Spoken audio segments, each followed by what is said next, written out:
You're about to make an offer on a house that the seller inherited it from their mom who passed away 6 months ago.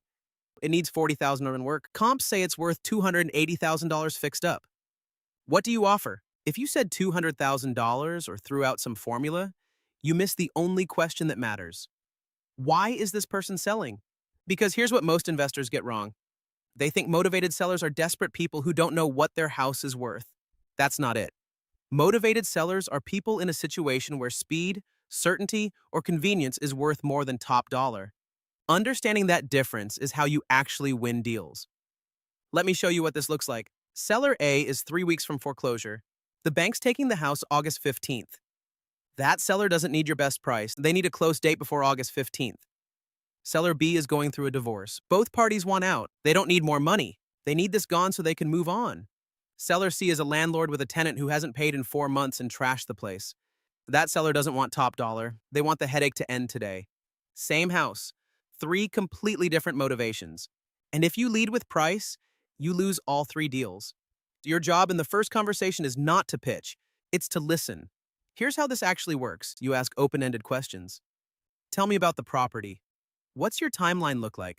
What would an ideal outcome look like for you? Then you stop talking. Most investors can't do this. They're already calculating their offer while the seller's still talking. Big mistake. The seller will tell you exactly what they need if you give them space. I once had a seller talk for 11 minutes straight. She told me about her mom's Alzheimer's, the house being in another state, the property taxes piling up, and how she just wanted it handled. She said the words, "I just want this handled," 4 times. That's not a price negotiation, that's a convenience play. Here's the thing. The motivation determines everything about how you structure the deal. A seller who needs to close in 14 days will take $30,000 less for speed. A seller who needs certainty will discount $25,000 to avoid inspection contingencies and financing fall-throughs. A seller who needs convenience will give up $35,000 to sell as is with no showings or repairs. Flip Mantis tracks all of this. When you log your call notes, the system scores the lead and flags the primary motivation driver. Is it timeline, certainty, convenience, cash need? That score tells you which lever to pull before you ever make an offer. Most investors skip this step.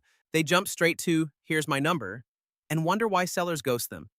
You can't negotiate effectively if you don't know what the other person actually wants. In the next lesson, we're covering anchoring and how to make the first offer without killing the deal.